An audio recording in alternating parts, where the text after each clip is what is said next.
know how the bishop feels when he walks down the aisle, except he doesn't normally get applause, does he?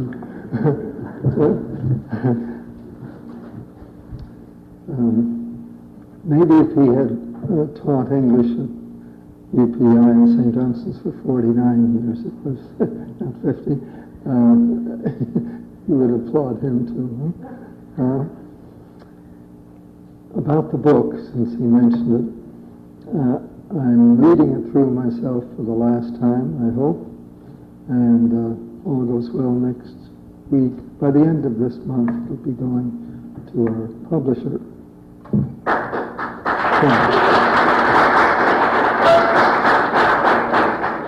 After that, it's out of my hands. I don't know how long it'll take them.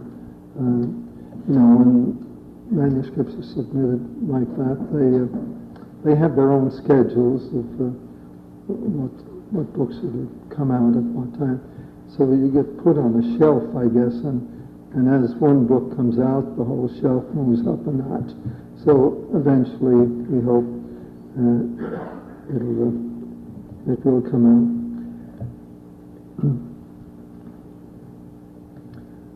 I forget, actually, what the title is for my talk this evening. I was expecting George to say what it is, but I think it is County Monaghan in literature and picture, something like that. So I'm just going to to get myself warmed up, I'm going to say a few things about County Monaghan. My own people do not come from County Monaghan, so that my interest, my love for the country, for that county, comes from a different root than that which most of you have for your ancient home counties. It's important to me, though, in a personal way, because my wife's people came from County Monaghan, at least on one side of her family, they did. And so our children have a County Monaghan heritage or background that's important to them. So I think it's for those reasons that I took a personal interest in that area, in that place. But that wasn't all. When first we went to Ireland, I'm just going to guess 25 years ago now, we didn't really know much about it. My parents had both come from Ireland. They talked about Ireland endlessly, and I knew a good deal just from listening to them about northern Tipperary and County Offaly, where they came from. But other than that, I didn't know any more than anybody else going over for a first visit. But we did know that we wanted to visit County Monaghan because Leah's, her mother's side of the family, the Delaney's, came from there and settled in Avondale near Vernon River.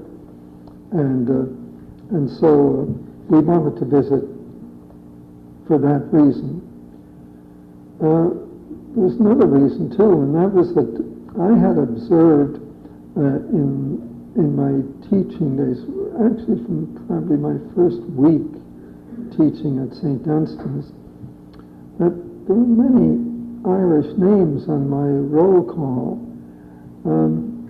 I think that probably there would be almost half would have been Irish, more would have been Scottish.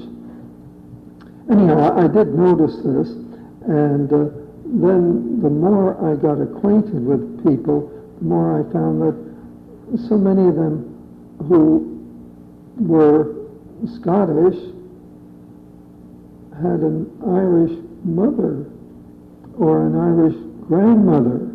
And then it started to add up that every place I turned, I was finding out, without being nosy about it, that a lot of these people had an Irish background.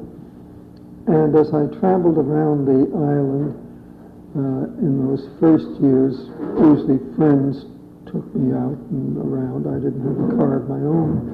And I noticed the names of the places. I noticed on the mailboxes the names of the people. And so I would ask, where did your people come from? I mean, I knew where I came from. I knew that my father and mother were from Tipperary and Offaly. I knew that Leah's parents, or ancestry, from County Monaghan and County Wexford. So I used to say, where did your people come from? And so often they didn't know. They said Ireland, and I said, well, how did they get here? Well, the famine, you know, they would say. So I wasn't sure of that, but I believed what they were telling me.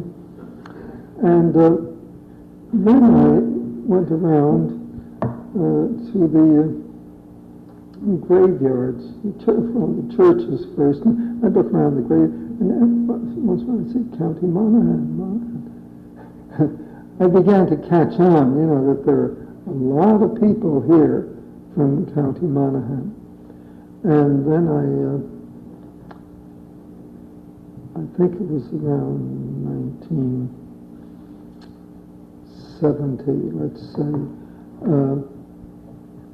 I had occasion to give a talk at UPEI to a faculty seminar. They used to meet every Friday afternoon, and they would have a different presenter each Friday. And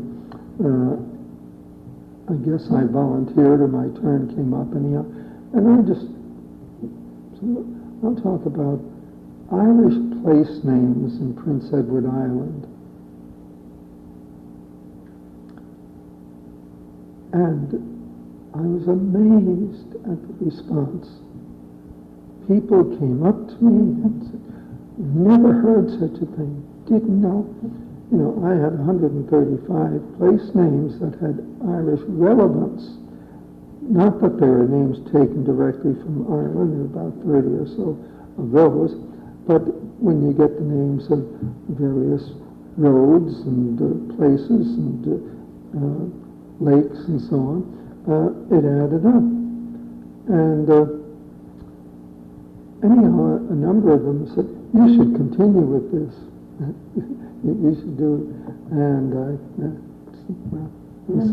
you know, I wanted to do it that day, do my share, and then I'd be able for the rest of the year to listen to other people give their presentations on Friday afternoon. About the early 1970s, let's say 72, 73, around there, the chairman of our department at that time was Jim Coyle. Many of you would have known Jim Coyle from Charlottetown. And Jim was a famous Irishman, you know. He would sing Danny Boy going down the corridors and, you know, and talk, and without singing to anybody at all, just to himself and enjoying himself, or he would sing some other Irish tune. And so we got to know him as kind of a visible Irishman and an audible one. He was a terrible singer. God rest him. But before Jim was retiring about that time, and we had a party for him at the university in the faculty lounge, and we had a group of perhaps 30 or so people there, and we decided to make a presentation to Jim, that would be appropriate. And so we had some paintings that we got from Ireland, and I was asked to make the presentation. And in the course of my remarks, I said,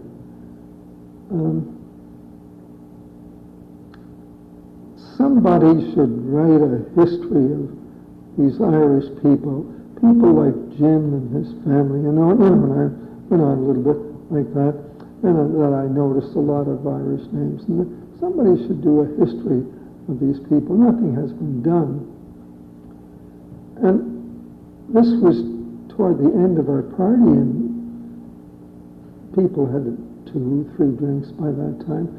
And so somebody who doesn't normally speak up popped up and said, "If you're so smart, O'Grady, why don't you do it?"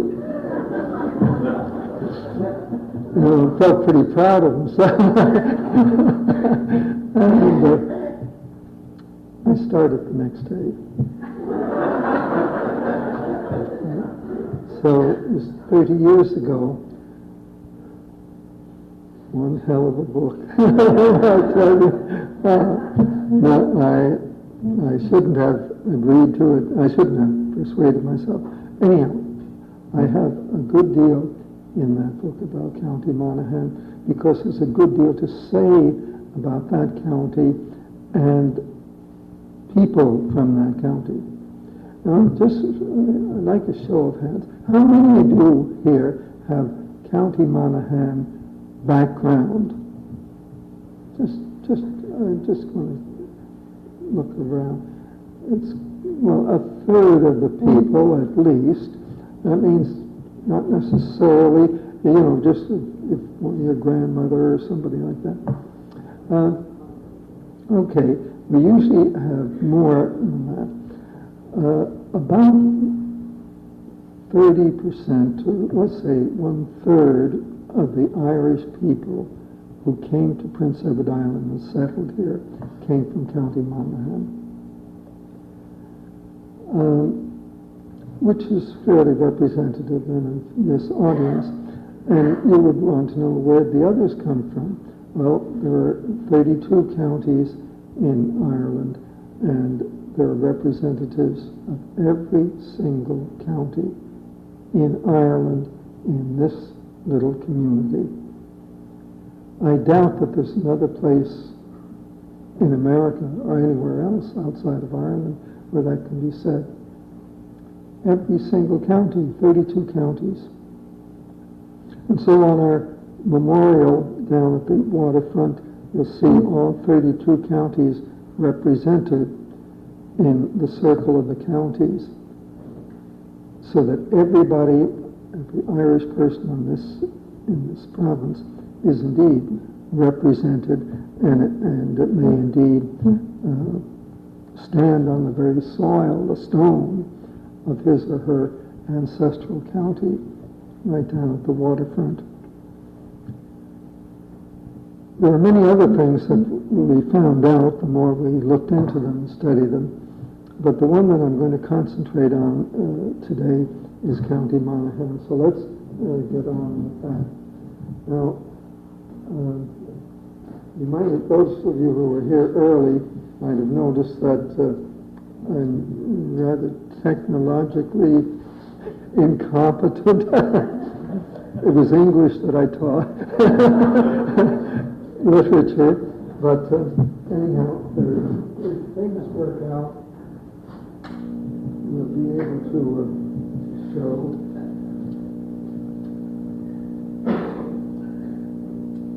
Somebody won't know the first slide.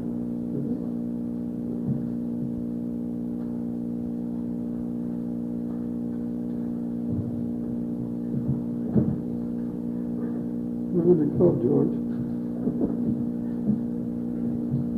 George is my producer. So if things go wrong, we turn to the producer first. I had a couple of big slides for the overhead there. Remember there. Well, that's why we have a producer.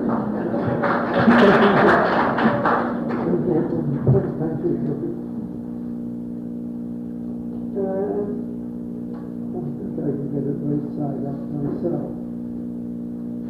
Just very quickly, the whole map of Ireland, that 32 counties, and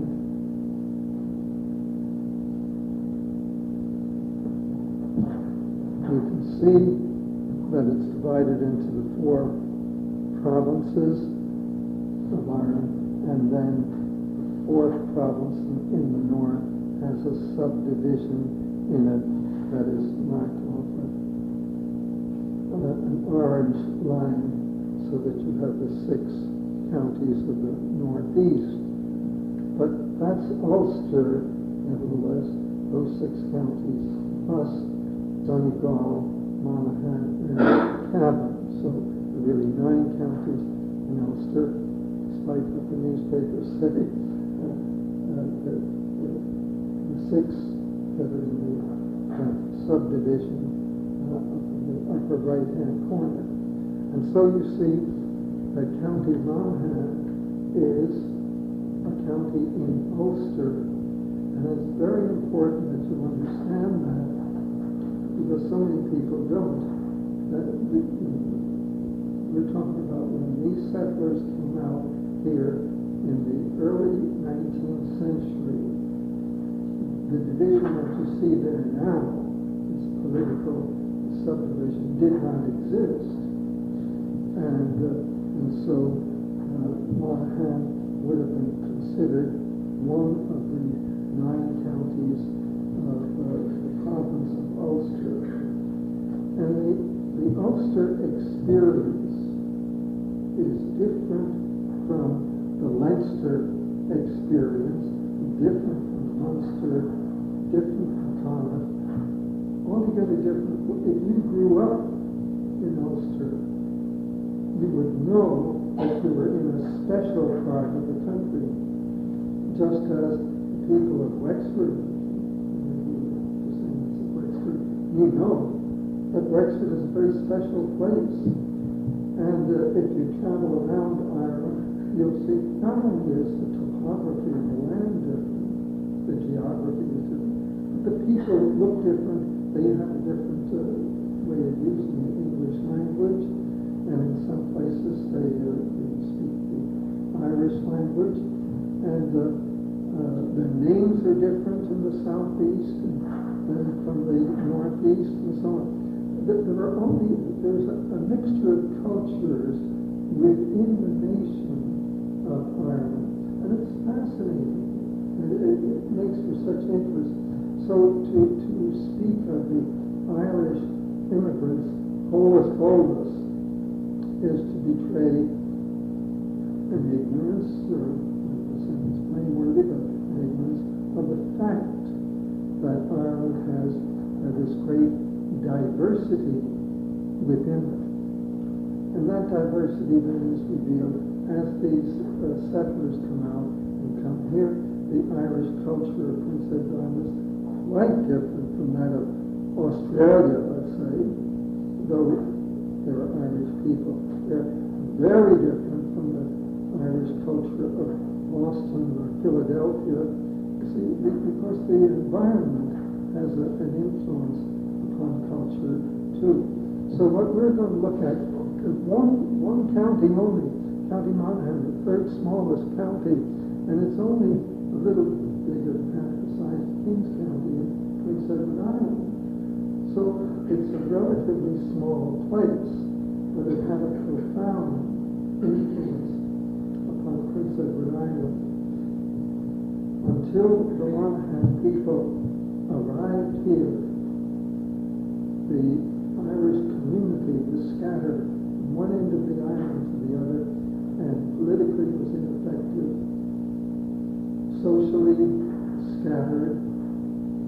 The Monaghan people came, and they had to take what land was left in the central part of Queens, mainly, but also the western part of Kings and the eastern part of Prince. And so they were more concentrated, and they lived closer together. And if you didn't know this already, you may find out from readings this evening,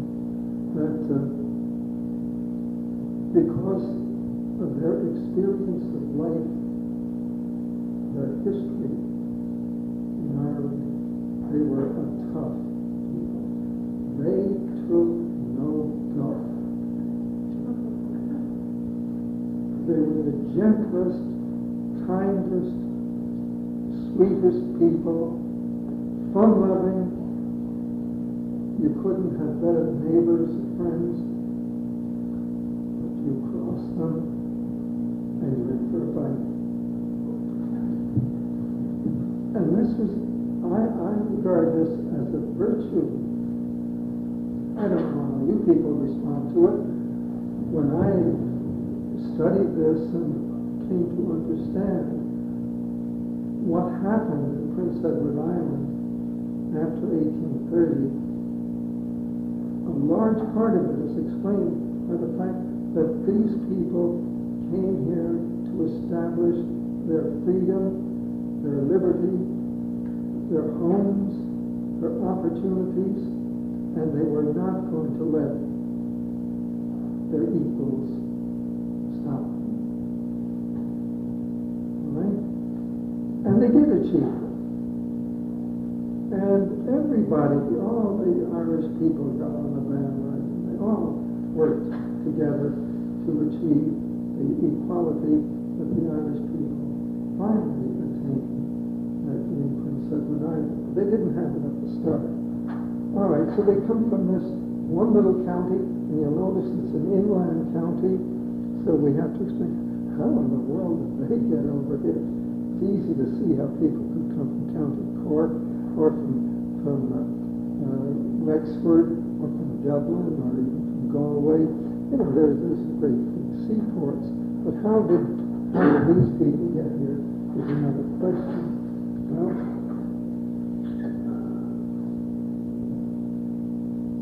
let me explain another aspect to the geography, and then we'll get down to the literature.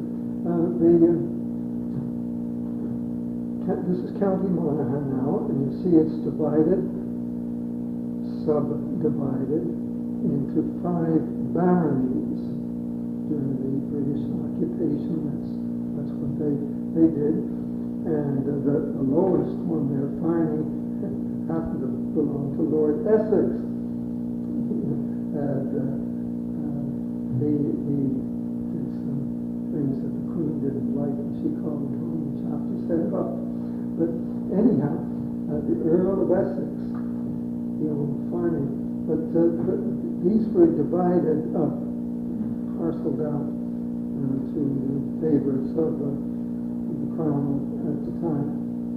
And so we have these 5 baronies, and when you look at it, if you can see the writing clearly back there, you can see surrounding County Monaghan are County Cavan, County Fermanagh, County Tyrone, County Armagh, and County Louth.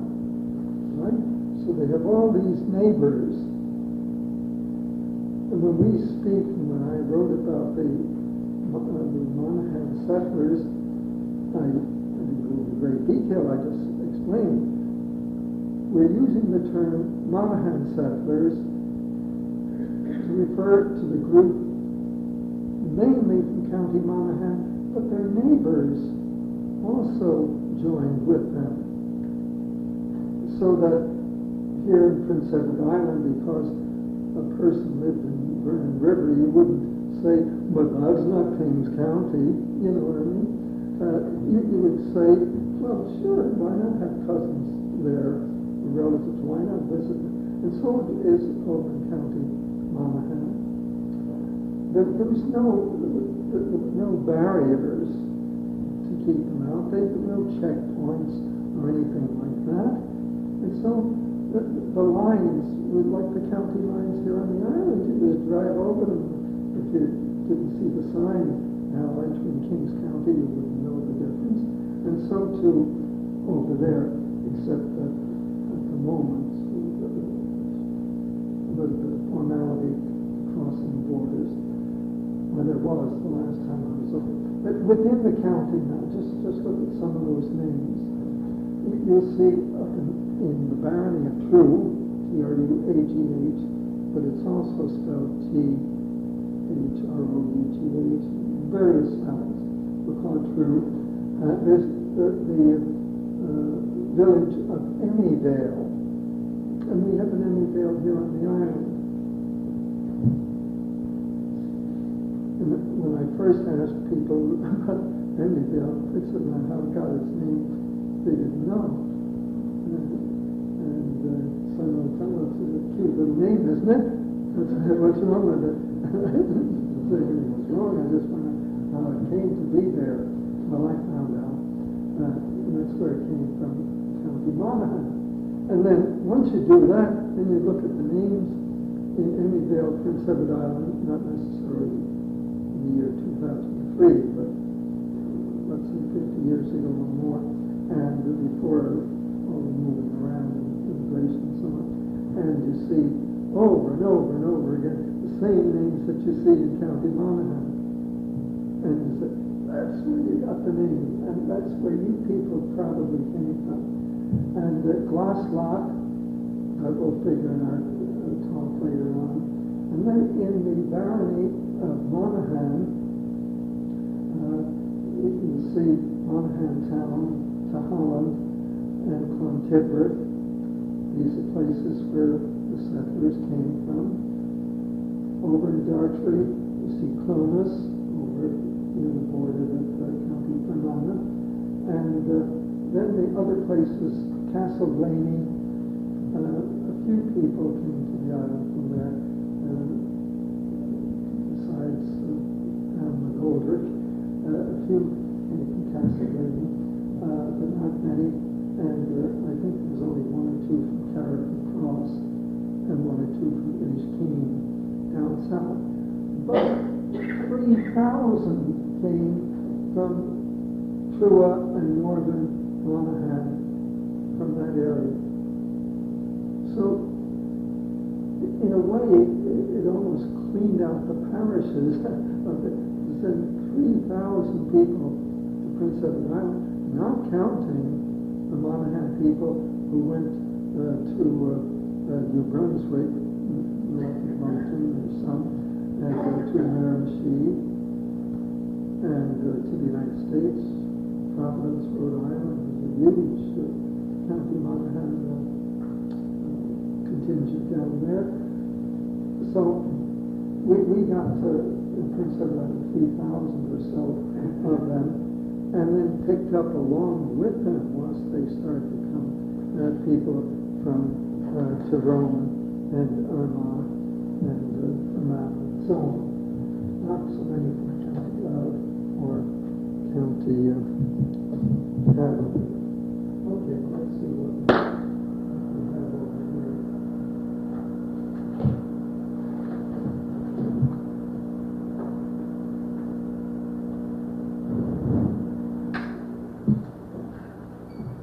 Sorry about that.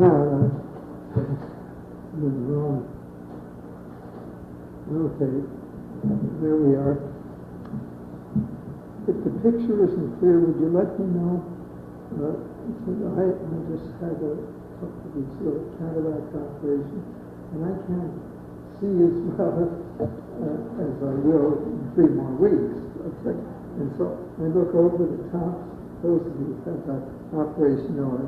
You look over the top of your glasses, and so you can see with the one operated eye over the top, and you look through the bottom with the one that hasn't been operated. So I don't always go around with these contortions. It's just, it's a minute. But there's one hand showing to us on the map. And can you see the writing here? I hope you can. These are the names, prominent names of the families of County Monaghan. And you can surely see the big print there, McKenna and McMahon, and a little smaller, Trainer. Yeah, maybe you could turn off. There, that's better, George. Thank you. I wonder if this table here is in the way. Yeah. Our producer will do that. So you can produce.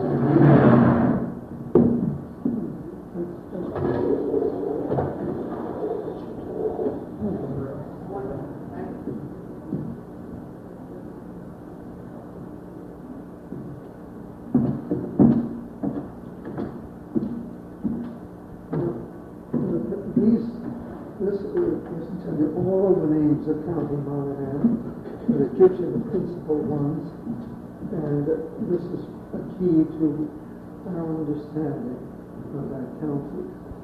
First of all, I want you to notice the name McKenna. How many here are McKenna related? Just one? Two? Any other? Only two? I guess the others are more interested in the curling tonight to see how Susan and Goody is getting along. Anyhow, if you have any McKenna background, you're especially interested in some of the things we have to say. The McKenna country it is called. That is the northern barony, the barony of Trua, is McKenna country, still known as McKenna country. Because the chieftain who had ruled the area for the longest period was MacMahon, a succession of MacMahons. But they allowed the McKennas to function in the northern part. Now, there were probably intermarriages, which made it acceptable for the McMahons to let the McKennas do their thing in the north.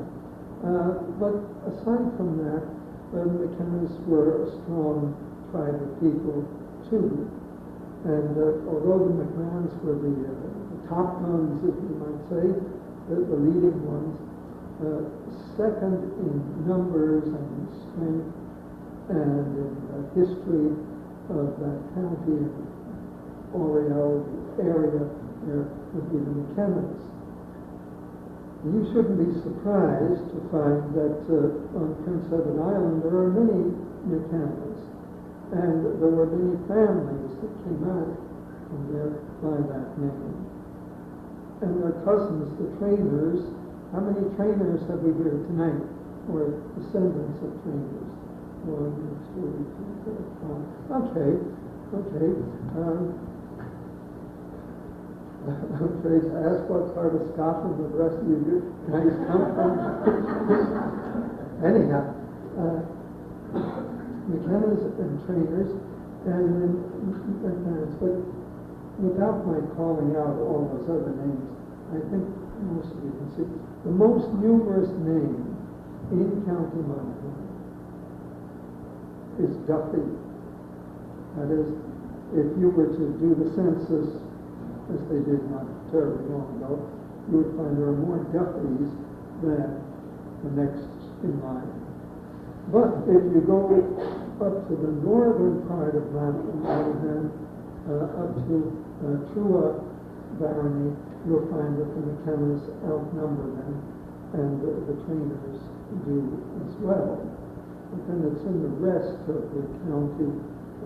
You don't find very many people by the name of Trainer down in the southern part, even though it's only 50 miles away, 60 miles away. They didn't wander down that far. They stayed up in the north. You have to beware. I was going to bring a great big map of Ireland with all the Irish names on it. But you have to beware of using it because if you don't have an Irish name, you won't find it on the map. So that I was up in Tignish 2 years ago now at a big gathering they had, and I brought this map with me, and the lady from the audience was incensed that I claimed that this is the best genealogical map available, and all the Irish names were there, and and you could tell it was very authentic, and so on. And her name was there. And I don't say what it was, but anyhow, she, I said, dear, I call everybody dear, dear, you don't have an Irish name. Irish? Do you know? Have you read the history of Prince County? Don't you know anything about this? I don't know. She's really sailing there. I said, I know, I'm not saying anything against you or your family or your history. All I'm saying is it's not an Irish name. It was an anglicized name. It was not an Irish name. And anyhow, she was not satisfied. I did the best I could. But the same here. You might look. I was at a meeting one time in this Napa, and there were any O'Briens in this assembly this evening. Any O'Briens? No? What? See?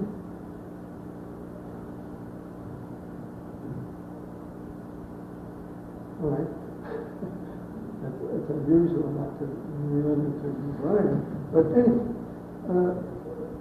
O'Brien is there, and these O'Briens, we're from Monaghan, and your map is no good. This map was produced from a book called The Monaghan Story by Peter Livingstone, the most authentic history of the province, of the county of Monaghan. Very thorough, very learned work, and so on. And they're going to be used. And so I said, well, because you're an O'Brien, the assumption is that you are from the Brian Boru family, High King of Ireland, and they would be reasonably proud of your name and so on. Yes. But the O'Briens of Monaghan are not that proud at all. They are not descendants of Brian Boru, they are descendants of Brian McMahon. So they are O'Brien, but the Brian comes from McMahon, see? And so that's why it didn't appear where you had expected to on your map. Well, there are a lot of explanations that have to be offered for a lot of these things. Let's move on. The part in green indicates where the settlers came from. So if you are going over to Monaghan, and some of you may have been there recently, if there was a plan to go, if I were you, I would look first, I would think first of northern Monaghan, the area, especially when you tell me what your name is. Trua and Monaghan, perhaps over to Clunas in Dartry, that area, possibly as far south as Castlevania, but that's not so likely. So you head north. There are about 5 parishes, and that's where you're likely to find your ancestors if they're there at all.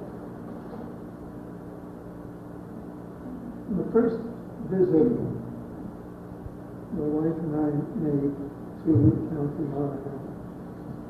Her name is Leah Patricia. I'll call her Leah. Right?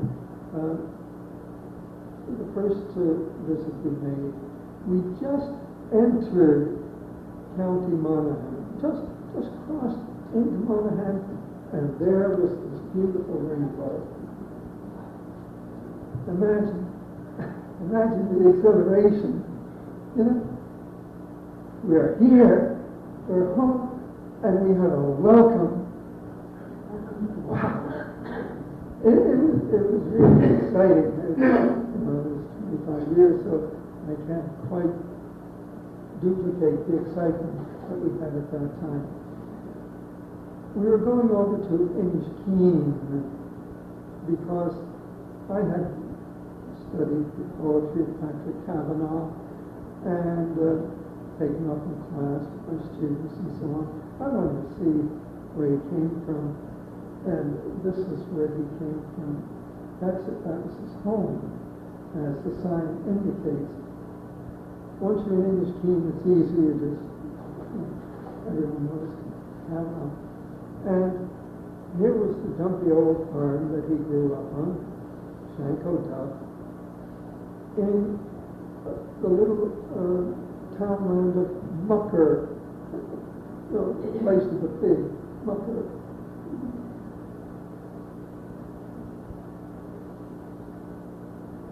This is how poets are made.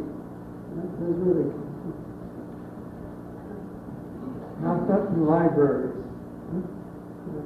So we wandered around in his property there. Nobody bothered us. Nobody came to speak to us. Anything. We just roamed around, looked at everything, recalled his poems, and went on our way. Not a very promising place.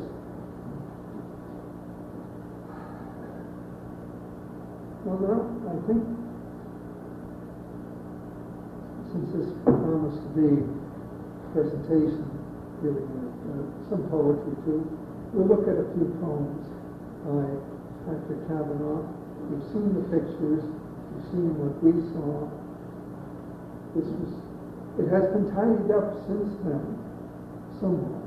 The yard tidied up, but I'll show you a little more.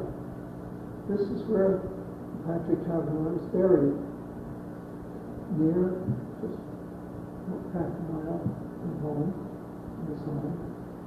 And if you look carefully near the end of the grave, you'll see a stone tipped up a little bit with an inscription on it. And we'll come to that. Can you read that? There were stepping stones. Can you read it? Anybody read? There were stepping stones in that place. Is it? Pardon? Okay, I'll find the quotation for you. Anyhow, there's his own signature on his cross over his grave, and the statistics on his death. This grave was erected by his brother, Peter Kavanaugh, who was a medical doctor. And one of the poems, in one of these poems, Patrick Kavanaugh says that the only memorial he would like to have when he dies is a bench by the canal in Dublin. And there is his bench, and you can see his name on it. That's not Patrick sitting there, but Patrick Kavanaugh, poet, and he gives it his birth and death. So he did get his wish. The tourism department did put the bench by the Grand Canal that you see just behind me there in part of Dublin.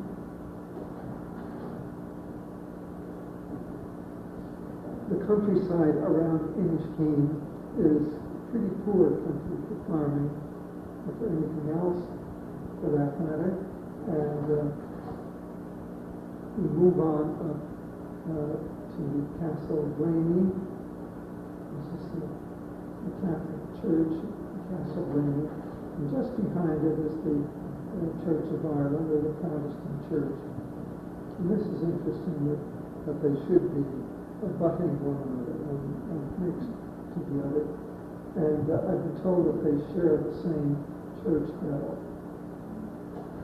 I don't know if that's what's meant by ecumenism in Ireland or not. Anyhow, in that area, in that churchyard, you first see names that are familiar to you here on the island. There's Coyle and McManus, and there are dozens of others before you come to Tibbert, which is the next parish.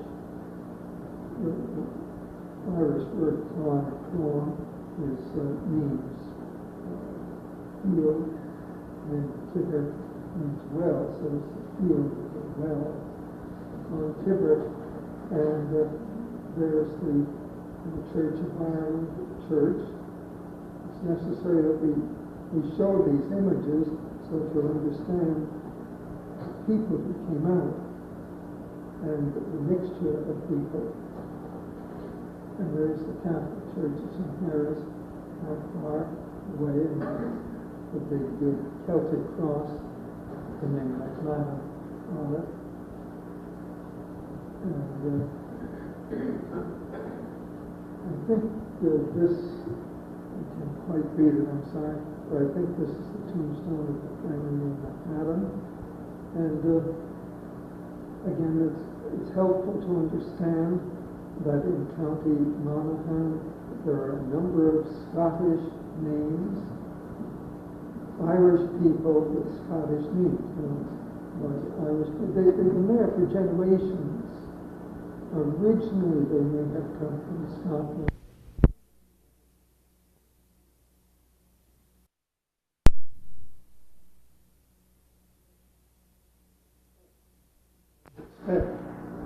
But you also find, just as in Scotland, you will find many Irish names, including County Monaghan names, many of them. So the exchange took place, and when you study the history of County Monaghan, or that part of the country, you'll understand why. Here and there, even to this day, you'll see some of the old buildings, the old farmsteads that probably existed at the time the settlers came out between 1830 and 1847, in that period. And this may be one of them.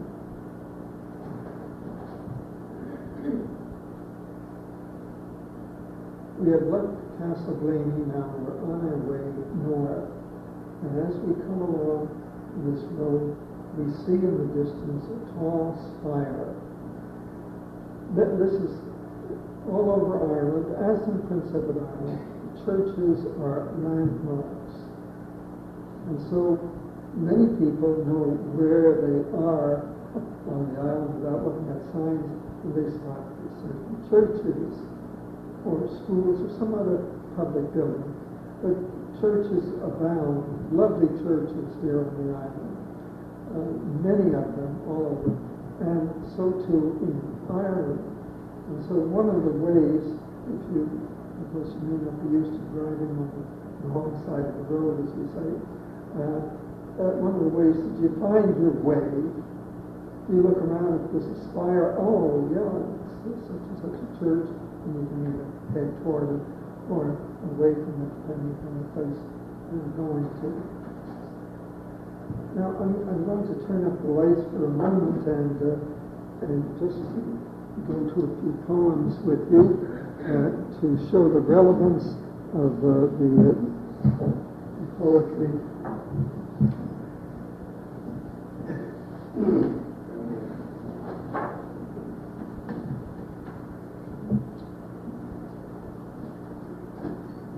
Producer.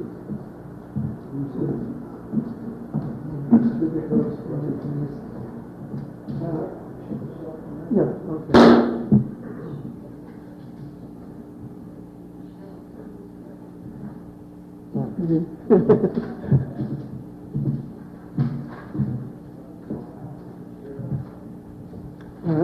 Spread them around. I think I made about 30 copies, so we may have to do a if you know.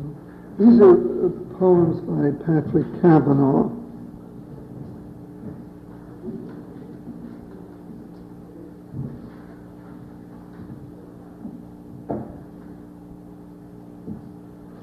Okay. Did you people at the back there? Maybe some people can pass one back if there's more than.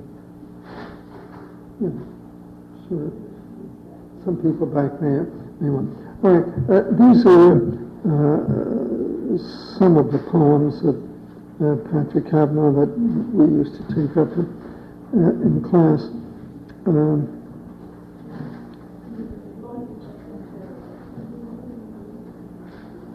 Okay. Yeah. Okay. If you want to read along with me, and you'll see the relevance between what he wrote and the dozen pictures that I just showed you. Let's take the second poem there. Lines written on a seat on the Grand Canal, Dublin. Well, you saw that. Erected to the memory of Mrs. Dermot O'Brien. And this is what he asked in the poem. Oh, commemorate me where there is water, canal water preferably, so stilly, greeny at the heart of summer. Brother, commemorate me thus beautifully, where by a loch Niagarously roars the falls for those who sit in the tremendous silence of mid-July. No one will speak in prose who finds his way to these Parnassian islands. A swan goes by, head low, with many apologies. Fantastic light looks through the eyes of bridges. And look, a barge comes bringing from Athy and other far-flung towns mythologies. Oh, commemorate me with no hero courageous tomb, just a canal bank seat for the passerby. It's a lovely little poem, and he got his wish, and you saw it in the picture. One time I was over there visiting, and people from the Irish Tourists and Immigration Service were taking us around, and they sat me on the bench to take my picture for the press or whatever it was for. And they said, that's where you have to be. That's the proper place for you now. and smiled, and all that. And so that's why they didn't take that picture. Leah took my picture when I was saying. All right, here's another one now. Shanko Duff, it's the last poem. Shanko Duff. So the very first words tell you what Shanko Duff means, and that's the name of the place where he lived. My Black Hills, Shanko Duff. Duff is black. My black hills have never seen the sun rising. Eternally they look north towards Armagh. Lot's wife would not be salt if she had been incurious as my black hills that are happy when dawn whitens Glasdrummun Chapel. My hills hoard the bright shillings of March while the sun searches in every pocket. They are my Alps, and I have climbed the Matterhorn with a sheaf of hay for 3 perishing calves in the field under the big forth of Rocksavage. That's a place in the county, Rocksavage. The sleety winds fondle the rushy beards of Shanko Duff, while the cattle drovers sheltering in the Fathurna bush look up and say, who owns them hungry hills that the water hen and snipe must have forsaken? A poet? Then by heavens, he must be poor. I hear, and is my heart not badly shaken?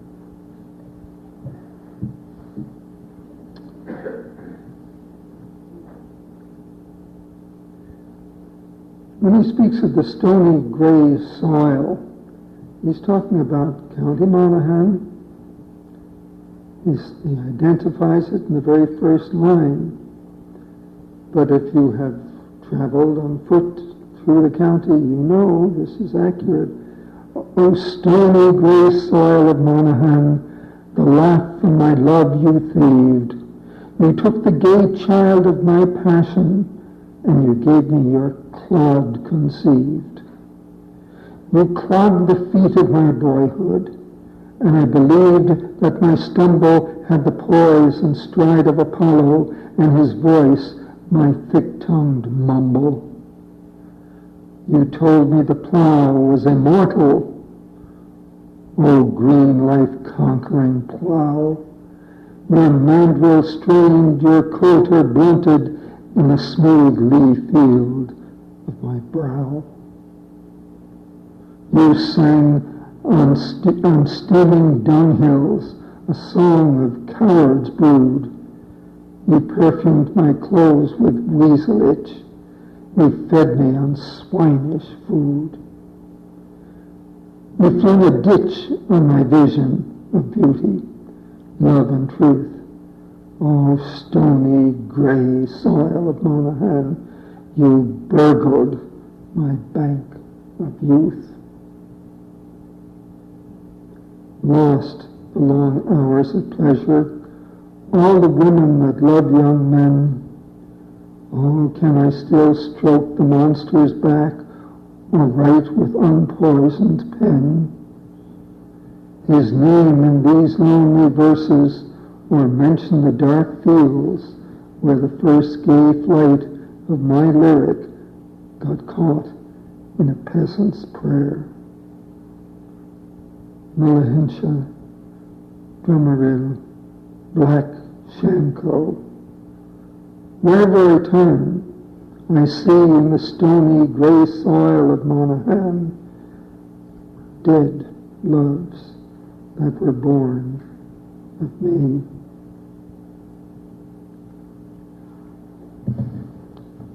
So he was a slave to the soil. He was a plowman, a farmer's son, and that's where he worked away his youth. And he has regrets, or at least he wonders what life might have been had he been able to escape from the toil and the soil of stony grey Monaghan. One more poem that you should look at here, called Epic. It's an interesting poem in itself. I have lived in important places, times when great events were decided. Who own that half-root of rock in no man's land, surrounded by our pitchfork-armed claims? I heard the Duffy shouting, "Damn your soul!" And old McCabe, stripped to the waist, saying, "Step the plot, defying blue cast steel. Here is the march along these iron stones." That was the year of the Munich bother. Which was more important? I inclined to lose my faith in Ballyrush and Gortine, till Homer's ghost came whispering to my mind. He said, "I made the Iliad from such a local row. Gods make their own importance." This is a particularly attractive little poem because of what it refers to, the Irish passion for land. It turns out to be almost prophetic for Prince Edward Island, you know, the great struggle for the land that took place here, and the fighting that went on, and the riot at Belfast, and a number of other incidents in the 19th century. And when you read about these things, not in the ordinary history books, but in the one that you're going to buy when it comes out from the line. You'll find that the Irish were in the midst of it. Always. They had such a passion for land. They believed in. Well, if you had been brought up in Ireland, you would have it too. And that was your one security, your one surety, was to have land, some land, and if you could acquire more, very good. Their land was taken from them. They were stripped of it, and they were, 10% of the people owned 92% of the land. And these farmers, there were some Irish people among them, but not very many.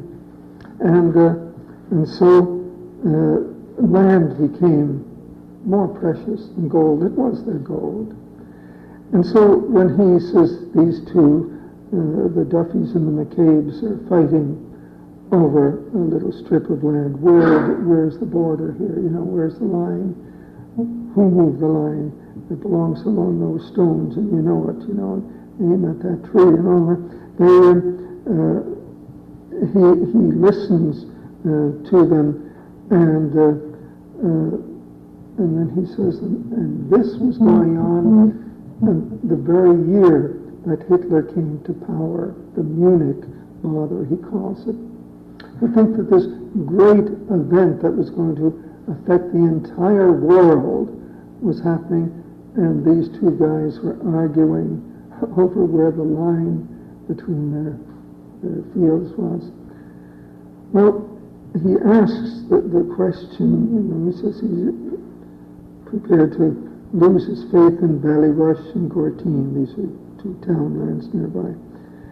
Until he hears a voice, this is in his imagination, of course, the voice of Homer, who wrote the Iliad and the Odyssey, and the voice says to him, I made the Iliad, one of the greatest works of literature, Western civilization. I made it out of such a row.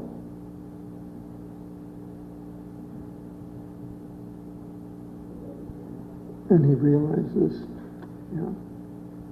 gods make their own importance.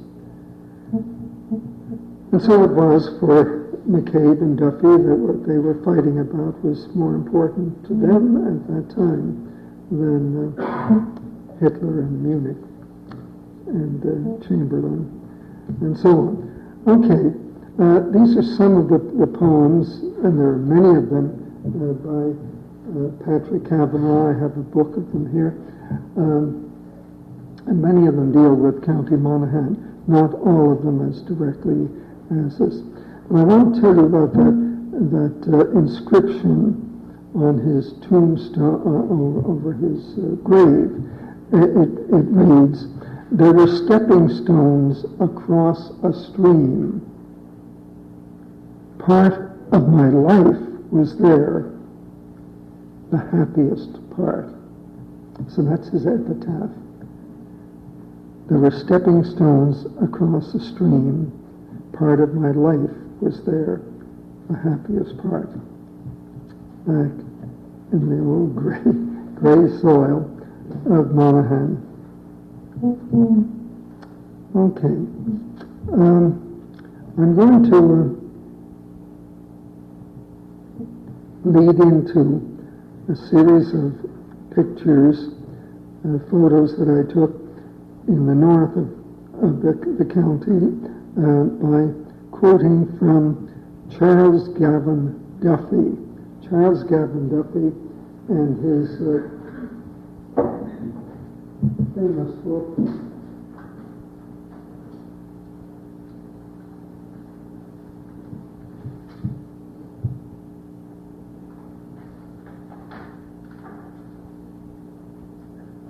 so famous I almost lost it. My Life in Two Hemispheres was the name of it. As some of you are aware, especially those of you who were here last week and heard Cyril Byrne talking about Darcy McGee and Darcy McGee said that Charles Gavan Duffy was the greatest production of Ireland in the century, meaning the greatest man that Ireland had produced in a century was Charles Gavan Duffy. Now, are there any Duffys here? There's one. One more. No more. Were you related to Charles Gavan Duffy, do you think? When I was there last month, I established that somehow that American Duffy was very changed. Right. And I established that the Duffys ended up serving for justice. Yes. But I didn't know that before. Yeah. Very good. They haven't yet, to my knowledge, maybe you have established the connection, really to get right through the same Duffy. But they sense, they know, there's enough evidence to suggest that they're of the family, all right, maybe cousins, but anyhow, it's not for me to decide. That's for them. But Charles Gavan Duffy was one of the leaders of the Young Ireland movement and editor of the newspaper called The Nation. And it was a movement to free Ireland from British domination in the 19th century. And Duffy was a compatriot of the great Daniel O'Connell. O'Connell is world famous, everybody knows of him, but they may not know, as he did, as O'Connell did, that Duffy was a very important and brilliant man in his own right. And he was put out of the country, went down to Australia, and supreme irony of it all, this is the man that they tossed out of Ireland, and he became the Prime Minister of Australia, and honored with a knighthood by Queen Victoria. Imagine, this is the guy who was rebelling against all of that. Anyhow, but aside from that, I just want you to hear in his own words, from his autobiography, just a page from My Life in the Two Hemispheres. He said, the Orange Drum, he's referring to the Orange Society, the Royal Orange Lodge Association, that had started up in County Armagh in 1795 and had spilled over into County Monaghan, and there was a lot of friction there. The Orange Drum was heard on every hill from June till August to celebrate the Boyne and Aughrim. Orange flags and arches adorned the town on party festivals. Every office of authority in the province was held by Orangemen or their patrons and protégés, and to be a Protestant of any sort was a diploma of merit and a title to social rank not to be disputed. My comrade and I felt our present wrongs keenly, but we knew little of the remote causes from which they came. A few years earlier, I had never seen a history of Ireland at that time. A few years earlier, I had walked half a dozen miles to borrow a quasi-history, Moore's Captain Rock, in a country parish which had the very good fortune to possess a parish library. The orange processions forbade us to forget the past, and there was a history transacted under our eyes of which it was impossible to be ignorant. The bench of magistrates who administered what was called justice was exclusively Protestant. The grand jury who expended the rates paid by the whole population were exclusively Protestant, and took care, it was alleged, that the improvements they projected should benefit only loyal citizens, themselves, first of all.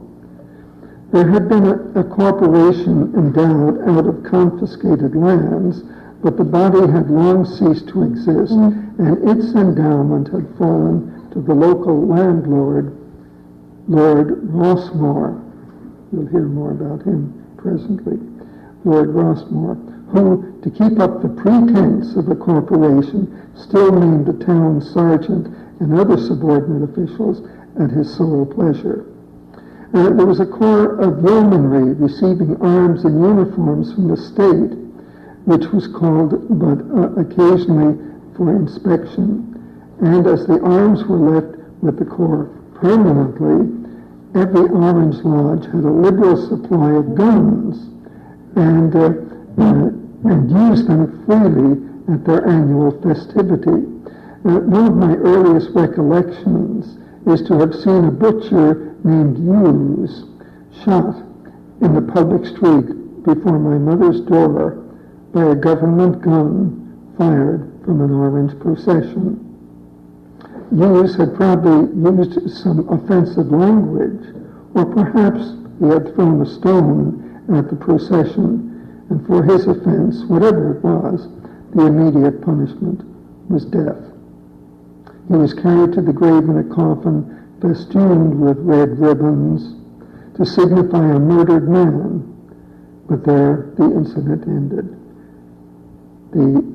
To indict anyone for the murder would have been the idlest work of supererogation.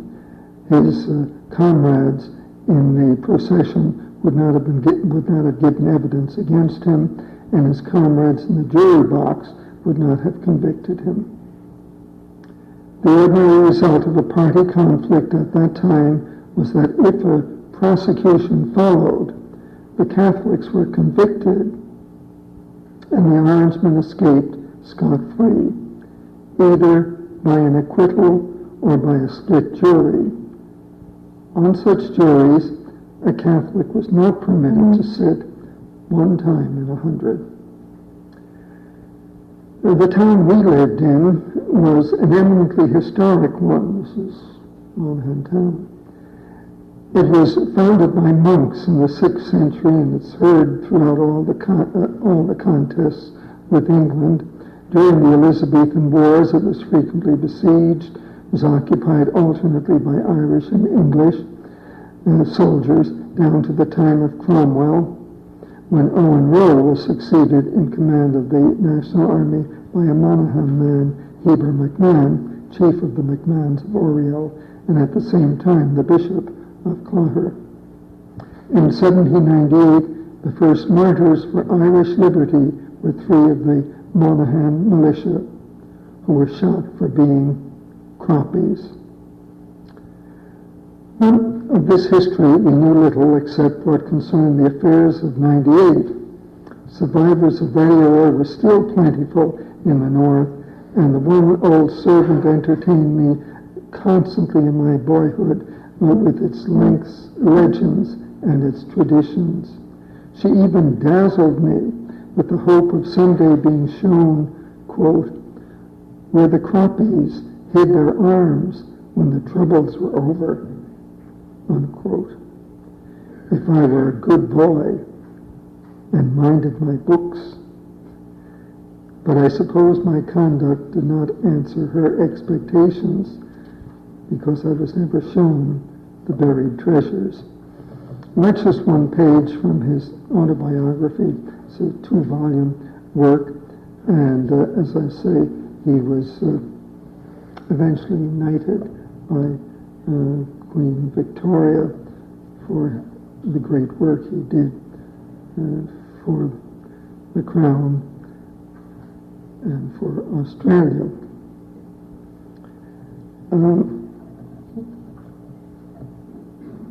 I'll be showing you his home on the screen in just a minute.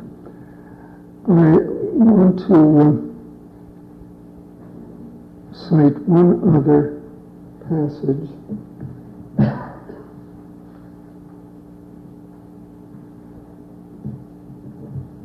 think this will do.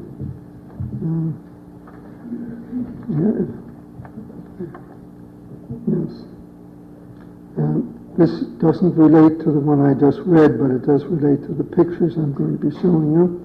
The greatest work of the life of,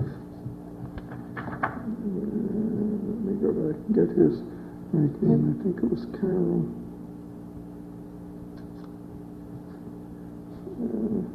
Donnelly, Bishop Donnelly. The greatest work of the life of Bishop Donnelly was the erection of St. Macartan's Cathedral at Monaghan. Now, some people here are aware that Father McKenna came from Ireland and took up a collection here on the island and elsewhere to support the building of this cathedral. So when you see it, you know that your ancestors made some kind of contribution to it, all right? And you'll also know, you might have guessed, that Owen Conley was the host. He took care of Father McKenna when he was here at his home and contributed handsomely to the cathedral in County Monaghan, as he did to many charities that are not known. Owen Conley was a very wealthy man and a very kind and charitable man. And so he is honored in County Monaghan, where he was born. He was just a youngster when he came out here. But back to the cathedral. This magnificent structure is not surpassed by any church in Ireland or probably in England. The symmetry of the whole house and the beauty of its details render it the most complete ecclesiastical building in the country. One distinguished personage on visiting it declared that the bishop must have dreamed it or else have been inspired, and another writer described it as a dream of beauty. Few are found in a generation who so easily preserve the dignity of the great position while being possessed the most sincere and practical humility, as Bishop Conley that he refers to. All right, let's see some more slides then. George.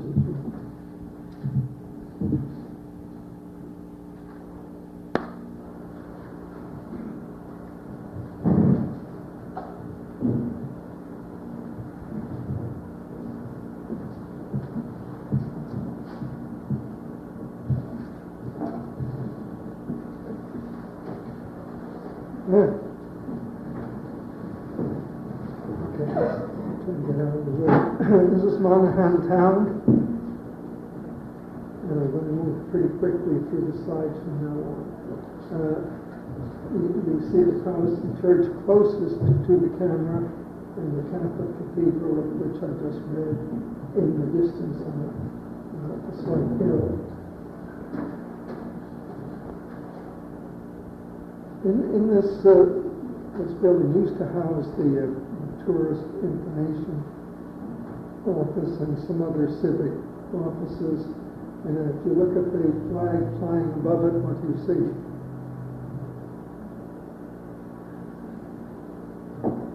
Anybody? Can you see it from back there? Flag of Prince Edward Island. When it is known that islanders, especially a delegation, is going to be in town, they fly the flag of welcome.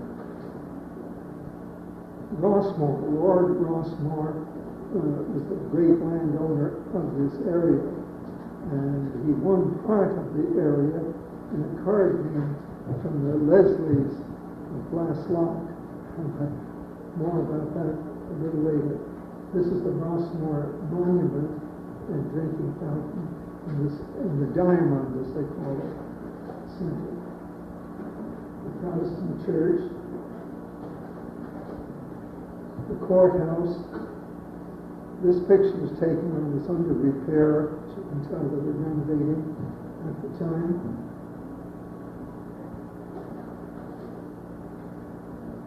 The central bank, the Bank of Ireland, and the lovely structure architecturally because it's built like a triangle, and it's a very sturdy, beautiful building.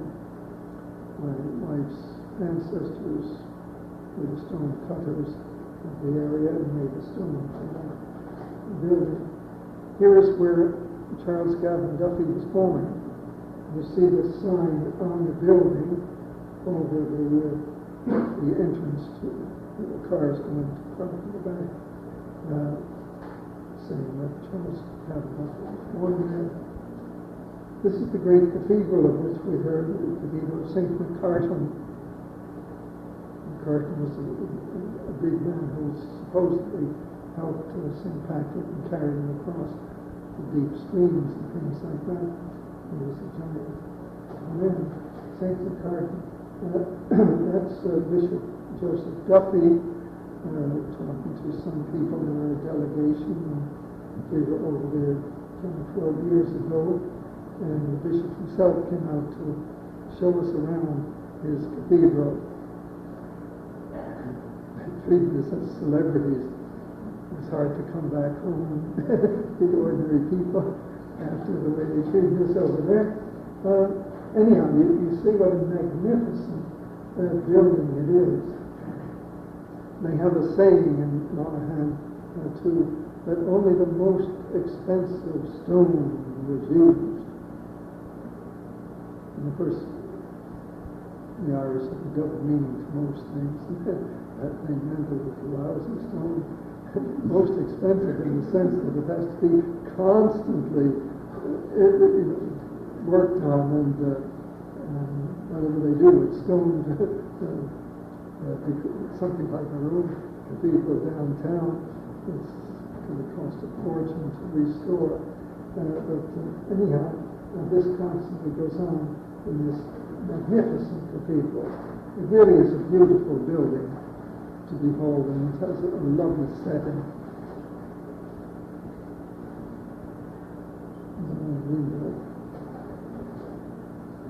Just around the cathedral and from up above, looking out on the town. And you can't see much of it because there's so many hills. And when the poet Kavanaugh referred to the hills in his Shanko Duff, the dark hills, that's true. There are people in Monaghan who have never seen the sun rise and never seen the sun set because they're living amidst the hills down below. They don't see the sun actually go down or rise. Monaghan has 164 lakes. This is Swan Lake, just at the edge of Monaghan town. Andy's restaurant is owned by a family named Redmond. Redmond is a Wexford name, but yeah, they own this one. And they always fly the flag for Prince Edward Islanders. So if you're over there, you'd be sure to go into Andy's, the best restaurant anyhow. A great place to eat, very hospitable, lovely people. And you tell them you're from Prince Edward Island, tell them Brendan Davis sent you, and you get an extra glass of salad. Anyhow, Andy's. At Rossmore, this is the Rossmore estate now. Somebody tell me what kind of flowers you see there. Please? No, they're not lupins. No. Rhododendrons? That's what it is. No. I don't think that's it. There aren't many of you here who have the problem that I have, forgetting names of things, and well, some of you do, all right, but you're not the people I need now. I need the people with the good memory, who know what kind of flowers. We couldn't get them at home. I talked about this to my wife and my daughter, and they both tried looking up names. Anyhow, they grow wild all over Ireland. These flowers. No, they're not lilacs, but they do look like it from the distance.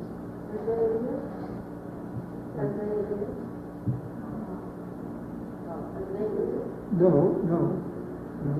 Okay, but this is Rossmore Park, the estate of the Lord, one of the mucky mucks, as they say in Ireland, landowner, and there's one of the lakes on the estate, and so on. All right. Now I'm going to continue with pictures. Tadavnes, where a number of people from the island came from, trainers particularly. That's Tadavnes Church. A better view of it there. The home of Davnet. I remember 4 or 5 years ago, a young singer out of Newfoundland, Davnet Doyle, appeared on the scene. Somebody said, "Ooh, what a name! Where did she get that? Davnet." But it's different now, different. But where's good? Anyhow, it's an Irish name, and of course, the Doyles are from Newfoundland, and why not? Of course, it's an Irish name. But that's St. Davnet's. And there's Kelly's Cross, not the BBI, but over there, the Kelly family. There's yourself.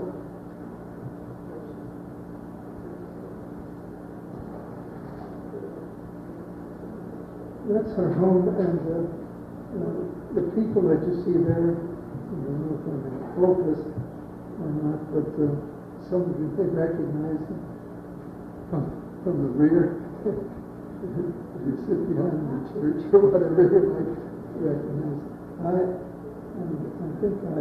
I think I recognize Emma Duffy and my daughter and my daughter's husband. Okay. That was in 1990, I think, or so, when I took a group of people over in the school.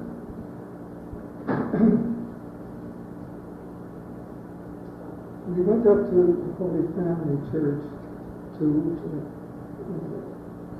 we were especially interested in finding this place because it's called Errigal True, E-R-R-I-G-A-L, Errigal meaning a church, True, the barony, the district there.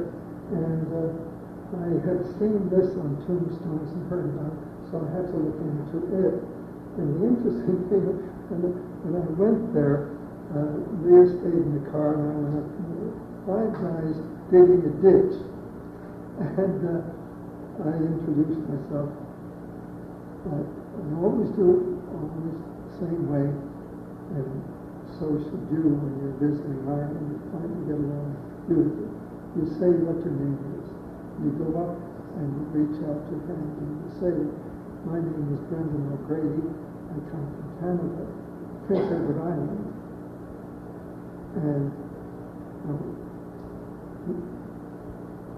when I say, they always brighten up. "Oh yes, well, welcome.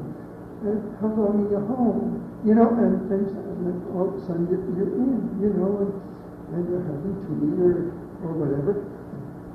But if you don't, if you just go up and say, "How do you do? I'm looking for so-and-so," you might not get an answer at all. Tell them who you are. The most important question an Irishman asks is, "Who are you? What's your name?" And the second most important is, "Where do you come from?" Those are the 2 essential questions. So don't be shy about it. Don't waste your time if you're a tourist or visitor. You don't have much time, so you don't say who you are. So I went up to the fellow digging a ditch, and I said, "Hi guys, my name is Brendan O'Grady." We looked up now. I said, "I'm from Prince Edward Island Academy. Oh. And they kind of looked a little bit sheepish, and then the first was a Huey trainer. With my brother John, the next fellow said he was, I forget the other name, to say Duffy. The fourth fellow said, I'm a trainer too. And the fifth fellow says, I'm part of the party, I'm so-and-so trainer. 4 of the 5 named trainer. I knew what country I was in, okay? And I told him that I was interested in looking around, checking the tombstones, chatting with the priest. He said, oh, he'll be along in 5 or 6 minutes, he'll be along. Just wander around as you please. And I did. I walked around and looking, always looking for some clue. When I got to the back of the church, so that's where I am. When I get this picture, I'm in the graveyard, and then I go up close and I read the sign erected by Very Reverend Charles McDermott, parish priest, Errigo Troop, 1820, and he was the pastor of so many of the people who came out here. And I said, I got you! This is the right place. I know I'm home. You know, this is where the people came from. Right here. And I went around and looked at the tombstones and the names, and I think I was in Fort Augustus or in Cora. You know, very same. Now, I couldn't connect them. I couldn't say, well, you must be the great-great-grandparents of so-and-so. Not that. But I knew this is where our people here came from. And any of them that had a prayer book or had any reference or a marriage certificate or anything with the name McDermott on it, here's your man. There he is in stone. You don't have to look any further. You don't have to go looking all the way down to County Cork for your relatives. They're right here in County Line.